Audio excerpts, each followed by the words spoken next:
दोस्तों, आज की कहानी में जो आपके लिए लेकर आई हूँ, आपने बहुत सुना होगा महिलाओं में वैश्या का नाम। आप जानते हैं कि अभी तक आपने सुना होगा कि जो पहले का युग था उसमें जो धंधा करती थी केवल लड़कियां ही वैश्या होती थी। क्या आपने मर्द वैश्या के बारे में सुना है?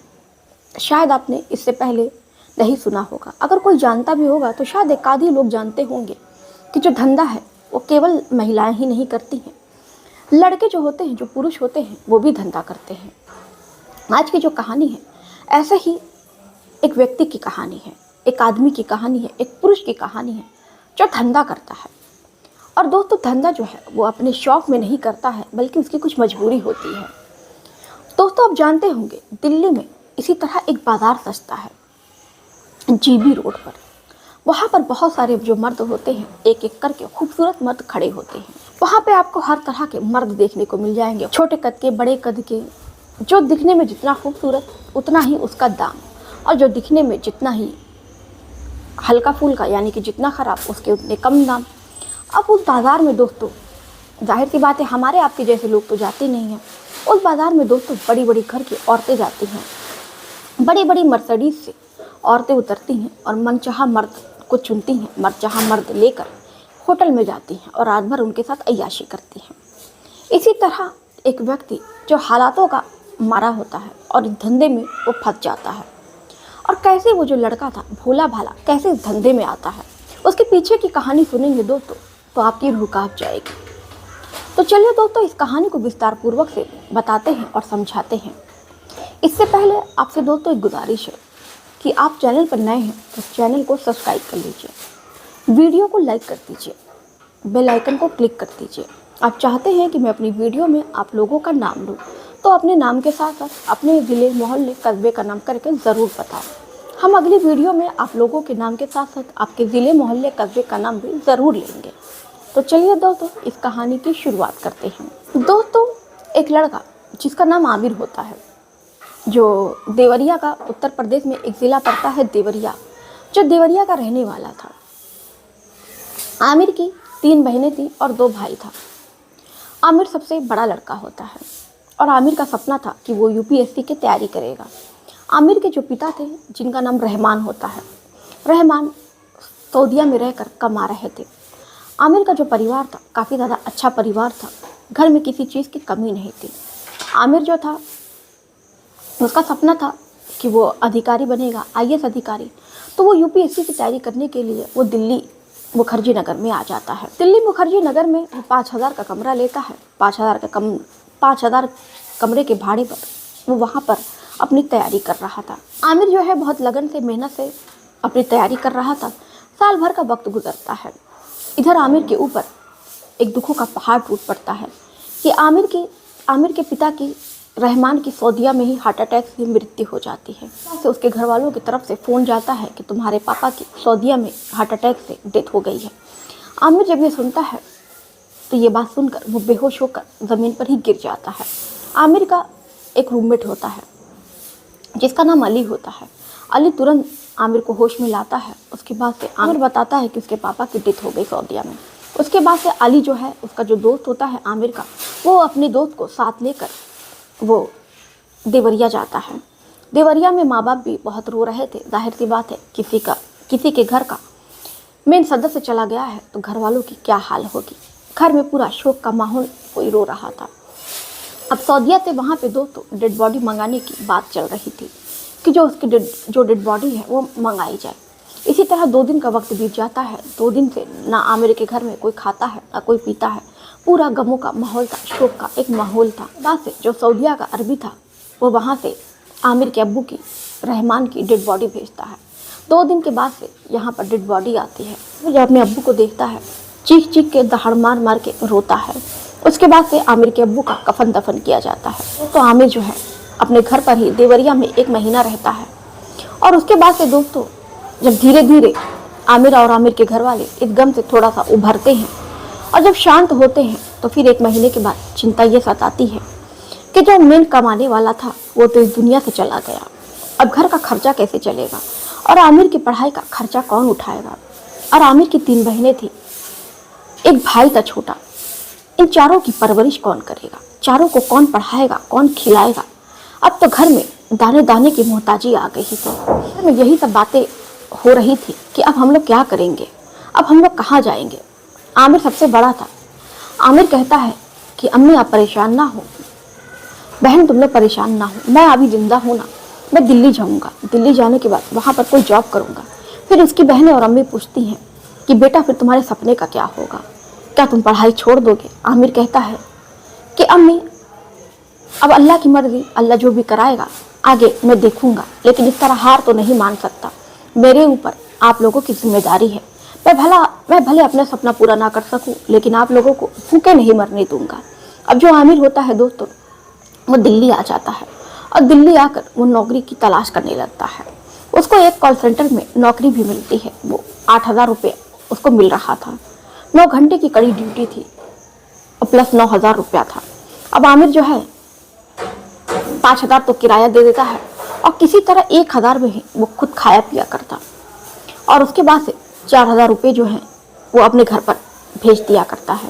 अब ऐसे में आमिर की पढ़ाई भी छूट गई थी। आमिर बहुत चाह रहा था कि वो तैयारी करे, लेकिन ऐसे में जाहिर सी बात है कि 9 घंटे की ड्यूटी करना, और 9 घंटे की ड्यूटी करने के बाद से आमिर को जो समय मिलता उसमें वो खाना बनाता, थोड़ा आराम करता और 1-2 घंटा पढ़ लिया करता। 1-2 घंटे में तो यूपीएससी निकल नहीं जाने वाला था। आमिर यही सब सोच सोच कर बहुत ज़्यादा परेशान था। तभी आमिर का एक दोस्त होता है जो बताता है कि आमिर तू बहुत ज़्यादा परेशान है, तेरे यहाँ गरीबी का ये हाल है, तो आमिर तो एक काम क्यों नहीं करता, तो धंधा क्यों नहीं कर लेता। अब आमिर जब ये बात सुनता है तो कहता है तो क्या मजाक कर रहा है, मैं कोई लौंडिया थोड़ी ना हूँ कि जो मैं ये काम कर लूँ। तो आमिर का दोस्त बताता है कि नहीं यार मेरे भाई, लड़कियाँ ही ये काम नहीं करती हैं, लड़के भी धंधा करते हैं और उनको भी उतने ही पैसे मिलते हैं जितने लड़कियों को मिलते हैं। तो दिखने में भी अच्छा है, खूबसूरत है, हट्टा कट्टा है, तो एक काम कर, दिल्ली में जीबी रोड पर जा, वहाँ पर तेरे जैसे 1000 लड़के खड़े रहते हैं जो अपनी ग्राहक आने का इंतज़ार करते हैं।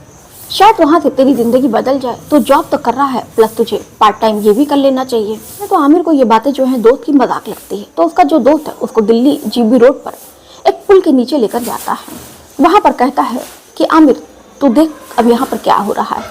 आमिर वहाँ पर खड़ा होकर देखता है कि बहुत सारे जो लड़के हैं अच्छा अच्छा कपड़ा पहनकर खड़े हुए हैं और बड़ी बड़ी गाड़ियाँ आती हैं, उनके पास आकर रुकती हैं और कुछ उनसे बातें करती हैं और कुछ को लोग गाड़ी में बिठाते हैं, कुछ लोग आगे निकल जाते हैं और वो दूसरे से बातचीत करते हैं। आमिर जब देखता है तो कहता है यार मैंने तो अभी तक यही सुना था कि लड़कियां धंधा करती हैं, मैंने आज पहली बार देखा कि लड़के भी धंधा करते हैं। दोस्तों ये सब देखने के बाद आमिर का जो है दिमाग खराब हो जाता है और आमिर जो है अपने घर पर आकर रात भर इसी बारे में सोच रहा होता है।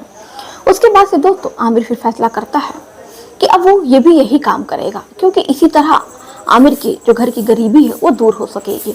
अब आमिर जो है 2 दिन के बाद वो अपनी जॉब से लौटता है। लौटने के बाद वो नहाता है और नहाकर अच्छा कपड़ा निकालता है, पहनता है। आमिर वैसे भी पहले से ही स्मार्ट था, खूबसूरत था।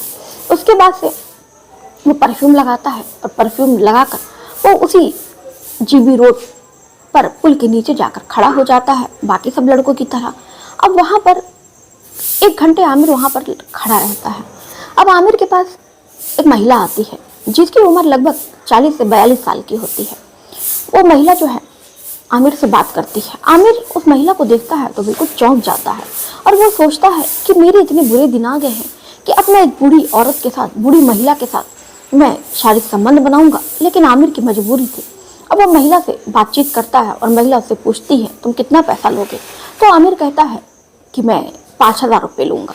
अब जो महिला होती है वो आमिर को गाड़ी में बिठाती है और बिठाकर एक होटल में लेकर जाती है। औरत अपने लिए बियर मंगाती है, खाने पीने का अरेंजमेंट करती है। आमिर खाना पीना खाता है और उसके बाद से जो औरत है वो आमिर को बियर पीने के लिए देती है। तो आमिर कहता है कि मैं बियर नहीं पीता हूँ। उसके बाद से दोस्तों आमिर जो है उसके साथ शारीरिक संबंध बनाता है और 3-4 घंटे के बाद से आमिर जो है अपने रूम पर लौट आता है। आमिर को 4 घंटे के 5,000 रुपये मिलते हैं। तो आमिर जो सोचता है कि मुझको 1 महीने के कहाँ 9,000 रुपये मिल रहे हैं और वो भी मैं 9 घंटा जॉब करता हूँ। वो आमिर को आज विश्वास नहीं हो रहा था कि उसको 4 घंटे के केवल 5,000 रुपये कैसे मिल सकते हैं। अब आमिर जो है वो जॉब अगले दिन से छोड़ देता है। अब आमिर हर रोज़ उसी बाज़ार में जाकर रात में खड़ा हो जाया करता और वहाँ पर बड़ी बड़ी घर की औरतें आती, आमिर को वो ले जाया करती। आमिर उनकी प्यास बुझाता और बदले में आमिर को मुम्मा की रकम मिलती। अब इसी तरह देखते देखते आमिर जो है वो अपनी यूपीएससी की तैयारी भी शुरू कर देता है। अब इसी दौरान आमिर की मुलाकात एक लड़की से होती है, जिस लड़की की उम्र 30 साल की होती है, जिसका नाम रिया होता है। रिया जो है मर्सिडीज गाड़ी में आती है और आमिर के पास आकर उसकी जो गाड़ी है वो रुकती है। वो आमिर से बात करती है और उससे पूछती है तुम कितना लोगे। तो आमिर जो उसकी गाड़ी है मर्सिडीज गाड़ी देखकर वो बोल देता है कि मैं एक रात के 20,000 रुपये लूँगा। अब वो जो महिला है वो ना कुछ पैसे कम कराती है ना मोल भाव करती है। वो तुरंत आमिर को गाड़ी में बिठाती है, कहती है ठीक है अंदर बैठो, और वो उसको बड़े से होटल में ले जाती है। जो होटल जो होता है 5 स्टार होता है। अब जो आमिर है वो ये सोच रहा था कि कहीं आमिर ये सोच रहा था कि उसको और पैसे मांगने चाहिए था, तो हो सकता है वो जो महिला है एक रात के बहुत सारे पैसे दे देती। आज तक आमिर ने इतना बड़ा होटल नहीं देखा था अपनी पूरी जिंदगी में।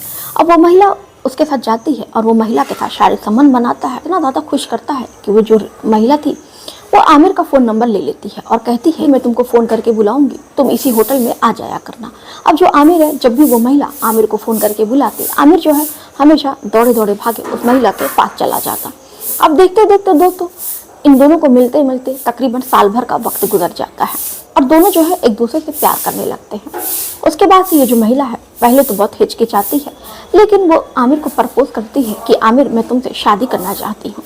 आमिर जो होता है वो कहता है कि मैं भी तुमसे शादी करना चाहता हूँ, लेकिन मेरी कुछ मजबूरी है, मैं भी तुमसे शादी नहीं कर सकता जब तक मेरी बहनों की शादी ना हो जाए।